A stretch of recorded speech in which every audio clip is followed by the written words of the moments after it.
કેમ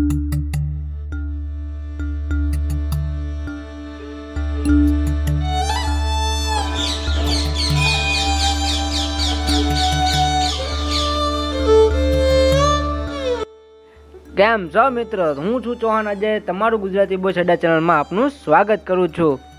મિત્રો, આજે આપણે વાત કરવાના છે રોયશાળા ગામ, જ્યાં 1242 વર્ષ પ્રાચીન ખોડિયાર માતાજીનું મંદિર આવેલું છે।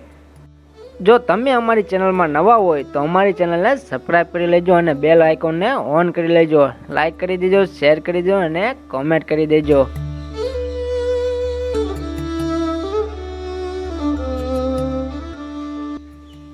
મિત્રો, રોયશાળા ગામ જે બોટાદથી 30 કિલોમીટર દૂર આવેલું છે।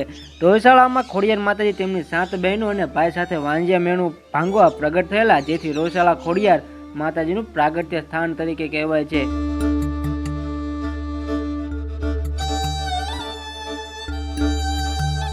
હા મિત્રો, હું વાત કરી રહ્યો છું બોટાદ જિલ્લાના રોયશાળા ગામે, જે 1242 વર્ષ પ્રાચીન ખોડિયાર માતાજીનું મંદિર આવેલું છે। રોયશાળા ગામમાં ખોડિયાર માતાજી તેમના 7 બહેનો અને એક ભાઈ સાથે પ્રગટ થયા હતા।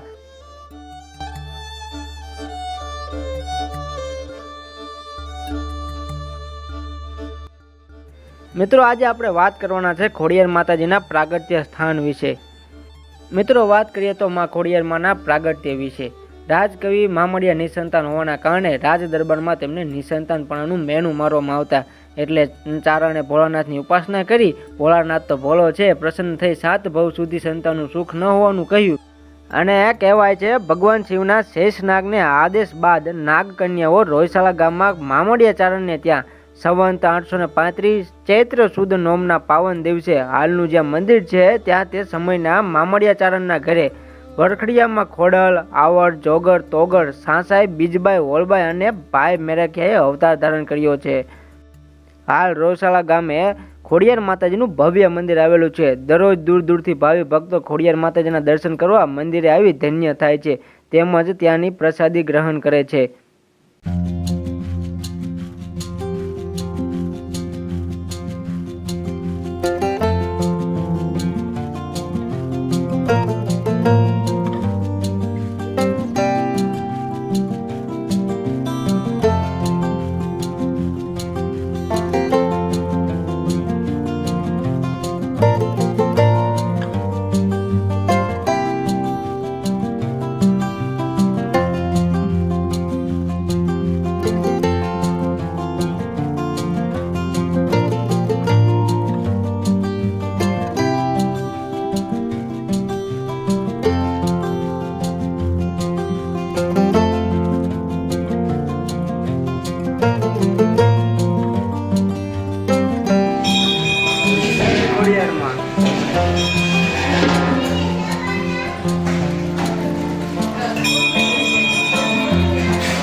મિત્રો, જે કોઈ દુખિયા લોકો શ્રદ્ધાથી માતાજીને પોતાના દુઃખની પ્રાર્થના કરે એટલે માતાજી તેમના દુઃખ દૂર કરે છે। માતાજીના મંદિરે વારે તહેવારે ધાર્મિક ઉત્સવનો ભવ્ય ઉજવણી કરવામાં આવે છે।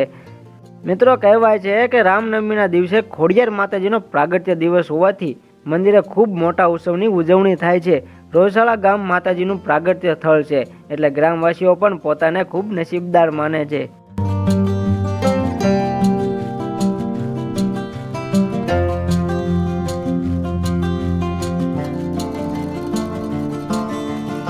અને કહે છે ને, ખોડલ હોય ને ત્યાં કારણ ન હોય અને કારણ હોય ત્યાં ખોડલ ન હોય ભાઈ, અને જેના કાંડે ખોડલ હોય એના દાણા જોવાની કદી જરૂર ના પડે। મિત્રો, માં ખોડલમાંની પ્રાગટ્ય ભૂમિ પર આવો તો અહીં પ્રસાદીની પણ સુવિધા છે।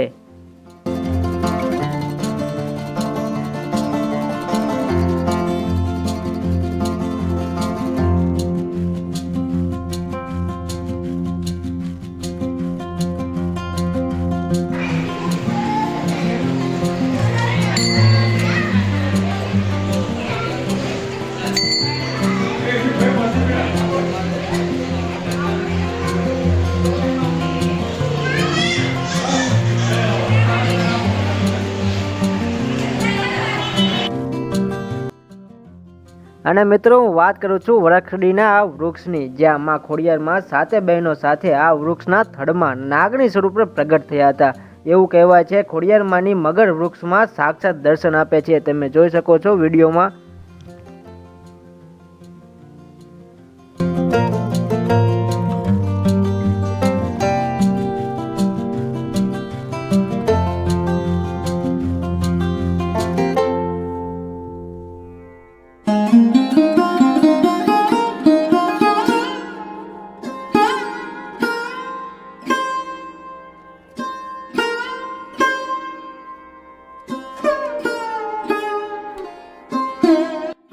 મિત્રો અહીં તમે માં ખોડિયારમાંના સાક્ષાત પરચા જોઈ શકો છો, કેમ કે વૃક્ષનું થડ સાવ સુકાઈ ગયું છે અને ઉપર તમે લીલું છમ જોઈ શકો છો. માં ખોડિયારમાં સાક્ષાત સ્વરૂપે અહીં બિરાજમાન છે. તો મિત્રો એકવાર અવશ્ય મુલાકાત કરજો માં ખોડિયારમાંના પ્રાગટ્ય સ્થાને રોસાળા ગામની.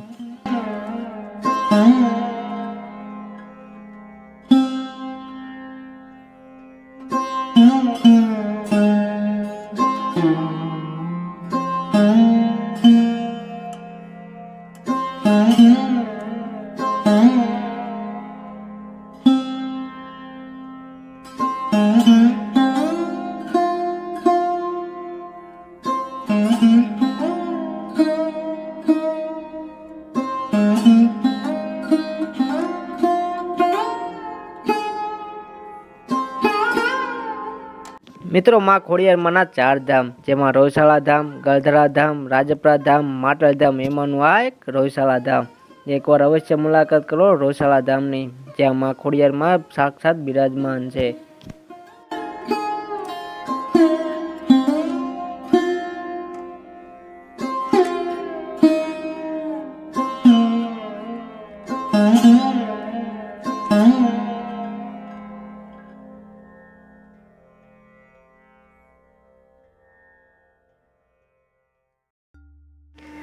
મિત્રો આ તળાવ માં ખોડિયારમાંના મંદિરને અતિ સુંદર બનાવે છે.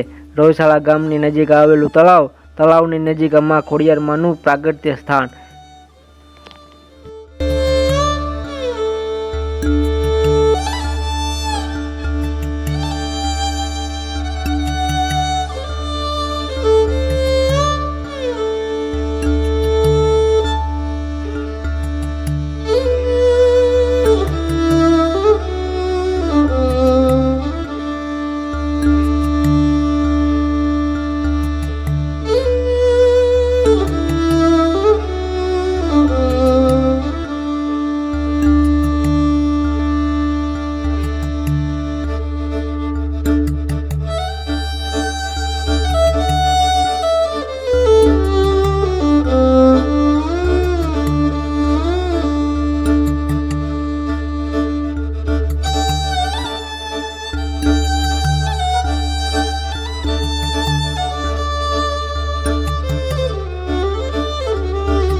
મંગલમ મહાશક્તિ સદા સર્વે સુખે મંગલમ ભક્તમ રક્ષણમ માં આવડ ખોડલ નમસ્તસ્ય નમસ્તસ્ય નમસ્તસ્ય નમો નમઃ.